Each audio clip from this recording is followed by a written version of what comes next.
بسم اللہ الرحمن الرحیم الحمد للہ رب العالمین والصلاة والسلام علی اشرف الانبیاء والمرسلین نبینا محمد وعلی آلہ وصحبہ اجمعین ومن تبعهم بإحسان الی یوم الدین وبعد۔ آج ہم لوگ پڑھ رہے ہیں تعلیلات کی بحث میں، ہم لوگ آج 10واں قاعدہ پڑھنے جا رہے ہیں۔ کل جو 9ویں قاعدے سے متعلق جتنی باتیں تھیں ہم نے پوری کر لی تھیں اس کو، اور اس میں بھی ہم نے کچھ تھوڑا سا پڑھا تھا، لیکن پھر سے اس کو یاد کرنا ضروری ہے کیونکہ اس میں سمجھ میں نہیں آیا ہوگا۔ تو قاعدہ نمبر 10 سب سے پہلے میں پڑھتا ہوں کتاب میں کیا لکھا ہوا ہے، کتاب سب کے سامنے ہونی چاہیے۔ قاعدہ نمبر 10 اس میں لکھا ہوا ہے کہ فعل کے لام کلمہ میں واو اور یا کسرہ اور ضمہ کے بعد یفعل تفعل کوئی بھی صیغہ ہو، مطلب مضارع کا صیغہ ہو، یعنی واحد مذکر غائب کا صیغہ ہو، وہ کسی بھی باب سے آتا ہو۔ جیسے یہاں پر مطلب لکھا ہوا یفعل لکھا ہوا ہے، تو یہ کون سا باب ہو جائے گا؟ باب ضربہ ہو جائے گا۔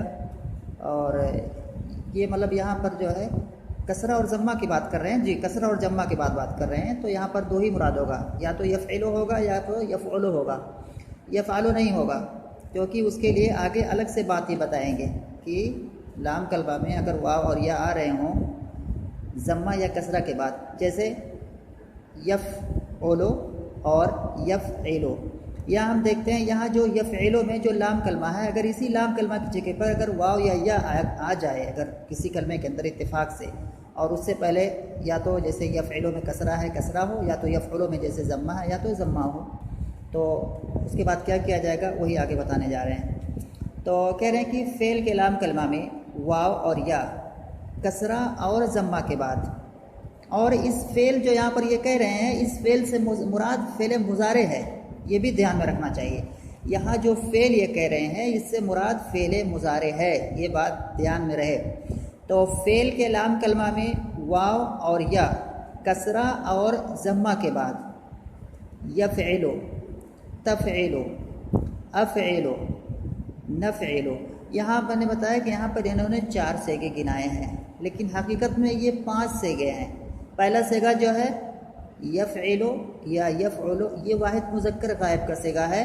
اس کے بعد تفعل یا تفعل، یہ 2 صیغے اس کو ہم مان سکتے ہیں، واحد مؤنث غائب کا صیغہ ہو سکتا ہے اور واحد مذکر حاضر کا صیغہ بھی ہو سکتا ہے۔ تو اگر اس کو جو ہے یہ 2 بار لکھتے تو بات اور زیادہ واضح ہو جاتی، یعنی کہ ایک دم صاف ہو جاتا ہے، یعنی کہ مراد یہاں پر 5 صیغے ہیں، 5 صیغے یہاں پر مراد ہیں، جہاں پر یہ تعلیل ہوگی جس کی بحث ابھی چل رہی ہے۔ سب سے پہلا صیغہ ہے فعل مضارع کا واحد مذکر غائب کا صیغہ، اس کے بعد واحد مؤنث غائب کا صیغہ، اس کے بعد واحد مذکر حاضر کا صیغہ، اس کے بعد واحد متکلم کا صیغہ، اور اس کے بعد جمع متکلم کا صیغہ۔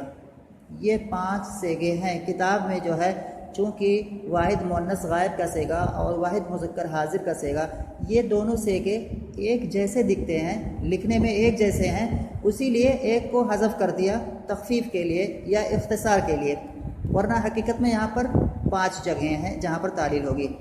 تو کہہ رہے ہیں کہ فعل کے لام کلمہ میں واو اور یا کسرہ اور ضمہ کے بعد یفعل تفعل یا یفعل تفعل افعل یا افعل یا نفعل یا نفعل میں ساکن ہو جاتی ہے، جیسے یدعو و یرمی۔ اور فتحہ کے بعد قالا کے قاعدے سے، یعنی کہ جو کتاب میں لکھا ہوا میں پڑھا، میں اس کو سمجھاؤں گا بورڈ پہ بالمثالوں کے ذریعے سے، اور فتحہ کے بعد قالا کے قاعدے سے الف ہو جاتا ہے، یعنی کہ یہ لام کلمہ میں اگر واو اور یا آئے ہوئے ہوں، فعل مضارع کے لام کلمہ میں واو یا آئے ہوئے ہوں اور ان سے پہلے کیا ہو فتحہ ہو، تو پھر یہ کیا ہو جائیں گے؟ الف بن جائیں گے۔ اور فعل مضارع کا لام کلمہ ہمیشہ متحرک ہوگا، یہ تو پتہ ہی ہے، تو الف ہو جاتا ہے، جیسے یخشا و یرزا۔ یہاں تک جو ہے اتنی بات، اصل میں یہ جو 9واں قاعدہ ہے، اگر ہم اس کو الگ الگ بانٹیں گے تو اس میں 3 باتیں موٹے طور پر بتائی گئی ہیں۔ تو یہاں تک جو ہے یخشا و یرزا، یہاں تک یعنی کہ 9ویں قاعدے کے اندر پھر 3 قاعدے ہیں، یعنی کہ 3 طرح کی باتیں بتائی گئی ہیں۔ تو آج جو پہلی بات ہے یہاں تک آ کے ختم ہوتی ہے یخشا و یرزا کی، یہاں تک ہم اس کو سمجھیں گے۔ اگر ٹائم رہا تو پھر اس کے بعد دوسرا پوائنٹ ہم اس میں سے اس قاعدے کا جو ہے اس کو سمجھیں گے. اس کے بعد ایک تیسرا پوائنٹ اور ہے تینوں کے بارے میں، یعنی کہ 3 پوائنٹ اس قاعدے کے بارے میں بتائے گئے ہیں. تو اب آتے ہیں، اب اس کو میں تھوڑا مثال بلیک بورڈ پہ سمجھانے کی کوشش کرتا ہوں. بلیک بورڈ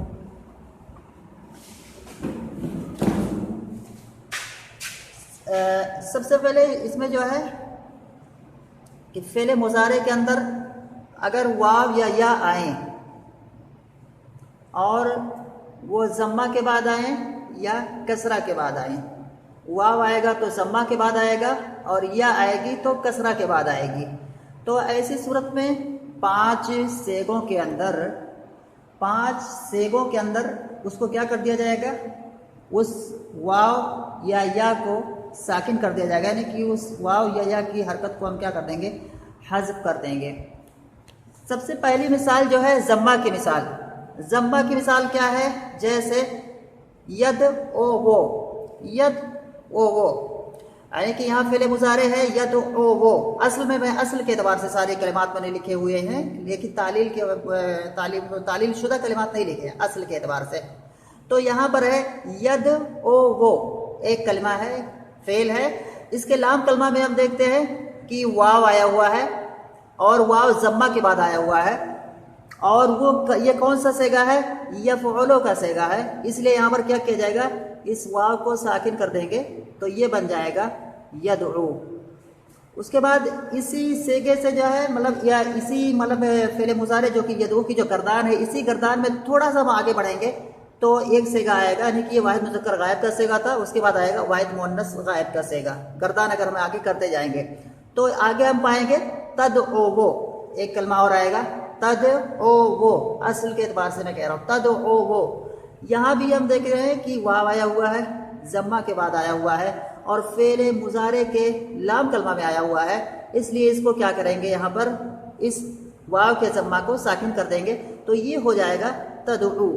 تو یہ واحد مؤنث غائب کا صیغہ ہو گیا. اب کہ اس کے بعد یہ گردان آگے کرتے جائیں گے، آگے ملے گا ہمیں واحد مذکر حاضر کا صیغہ تدعو.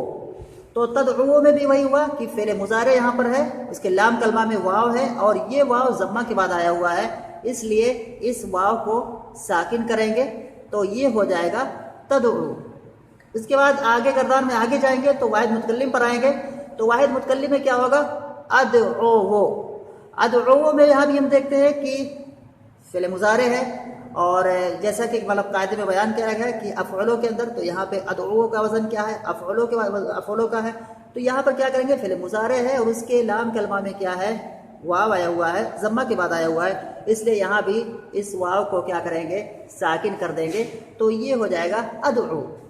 اس کے بعد آگے گردان میں اور بڑھیں گے تو ندعو جب پہنچیں گے تو ندعو. یہاں جمع متکلم میں دیکھتے ہیں، یہاں بھی کیا ہے، فعل مضارع کے لام کلمہ میں واو آیا ہوا ہے اور وہ ضمہ کے بعد آیا ہوا ہے، تو یہاں بھی کیا کریں گے، ہم واو کو ساکن کر دیں گے. تو اس طرح سے ہو گیا یہ جو انہوں نے بتایا تھا کہ یفعلو، تفعلو، تفعلو، افعلو، نفعلو. یہ جو ہے 5 جو صیغے ہوتے ہیں فعل مضارع کے، ان کے لام کلمہ میں اگر واو یا آتی ہے تو اس واو یا کو ہم کیا کر دیتے ہیں، ساکن کر دیتے ہیں.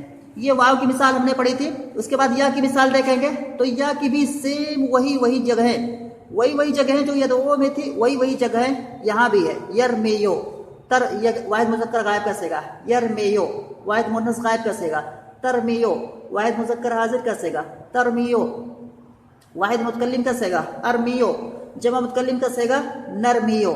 ان میں کیا آیا ہوا ہے کہ لام کلمہ میں، فعل مضارع کے لام کلمہ میں یا آئی ہوئی ہے، کسرہ کے بعد آئی ہوئی ہے، اور اس وجہ سے کیا ہے، یہ صیغے جو یہ 5 صیغے ہیں، ان 5 صیغوں میں کیا کیا جائے گا، یا کی حرکت کو ساکن کر دیا جائے گا، یعنی کہ اس کے ضمہ کو گرا دیں گے. جب ساری جگہوں سے ضمہ کو گرائیں گے تو کیا ہو جائے گا، یرمی، ترمی، اس کے بعد ترمی، اس کے بعد ارمی، اس کے بعد نرمی.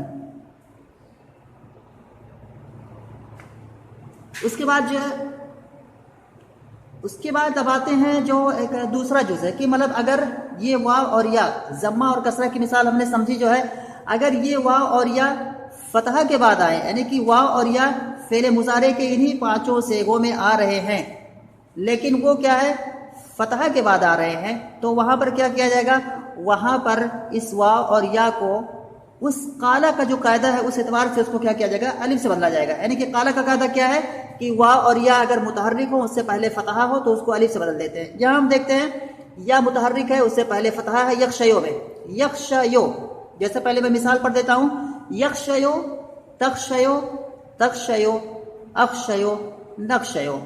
یہاں پر ہم دیکھتے ہیں کہ آخر میں یہ آئی ہوئی ہے اور یہ متحرک ہے، اس پر ضمہ ہے، اس سے پہلے فتحہ ہے، اس لیے قالا کے قاعدے کا اعتبار کرتے ہوئے یہاں پر اس یا کو الف سے بدل دیں گے تو ہو جائے گا یکشا.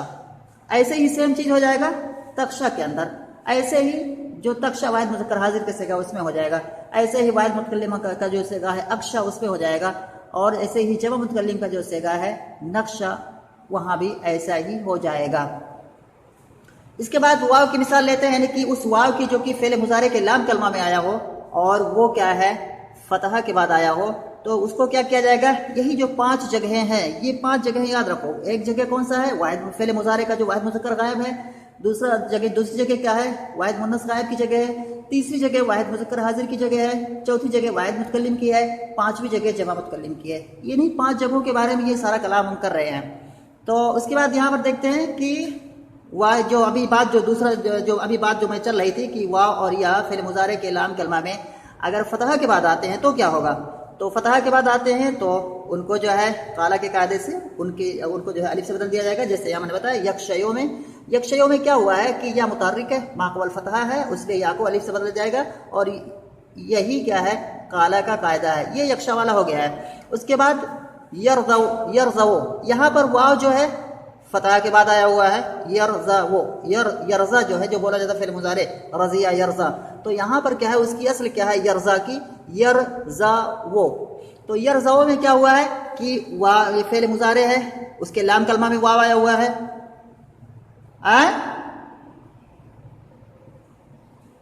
رضیہ کے آخر میں واو ہے، اس کا اصل کیا ہے رے زاد واو ہے، سمجھے. رضیہ میں کیا ہوا ہے کہ واو کسرہ کے بعد آیا ہوا ہے، اس لیے یا سے بدل دیا گیا ہے. جی ہاں، تو یہ بات دھیان میں رکھنا چاہیے. تو یہاں پر دیکھتے ہیں کہ یرزاو، یہاں پر کیا ہوا، اس کی جو 5 جگہ کون سی نکلیں گی، یرزاو، ترزاو، ترزاو، ارزاو، نرزاو. یہاں پر ہم دیکھتے ہیں کہ واو کیا ہے فعل مضارع کے لام کلمہ میں آیا ہوا ہے اور اس سے پہلے فتح ہے، یعنی کہ یہ متحرک ہے. فعل مضارع کا لام کلمہ ہمیشہ متحرک ہوگا، تو یہاں واو کیا ہے متحرک ہے اور اس سے پہلے فتح ہے. تو قالا کا قاعدہ جو ہے کہ واو اور یا متحرک ہوں، اس سے پہلے فتح ہو تو الف سے بدلا جائے گا. تو یہاں پر کیا ہے اس واو کو الف سے بدلیں گے تو کیا ہو جائے گا یرزا. ایسے ہی ترزو میں کیا ہو جائے گا ترزا. ایسے ہی دوسرا جو ترزو ہے واحد مذکر حاضر کا صیغہ اس میں کیا ہو جائے گا ترزا. ایسے ہی ارزو میں کیا ہو جائے گا ارزا، اور نرزو میں کیا ہو جائے گا نرزا. تو اس کا جو خلاصہ کلام پھر ایک بار پھر سے کہ بات چل رہی ہے فعل مضارع کے بارے میں. فعل مضارع کے لام کلمہ میں اگر واو یا آتے ہیں تو اس کی 2 صورتیں ہیں، یا تو یہ واو اور یا کیا ہے ضمہ کے بعد، کہ واو ضمہ کے بعد آئے یا کسرہ کے بعد آئے. ایک صورت یہ ہے کہ واو ضمہ کے بعد آئے اور یا کسرہ کے بعد آئے، تو ان 5 جگہوں پر کیا ہے اس واو یا کو کیا ہے ساکن کر دیں گے. اور اگر یہی واو یا فعل مضارع کے لام کلمہ میں فتح کے بعد آئے تو اس واو یا کو کیا کر دیں گے قالا کے قاعدے سے الف سے بدل دیں گے. یہی بات جو ہے اس میں بتانے کی کوشش کی گئی ہے.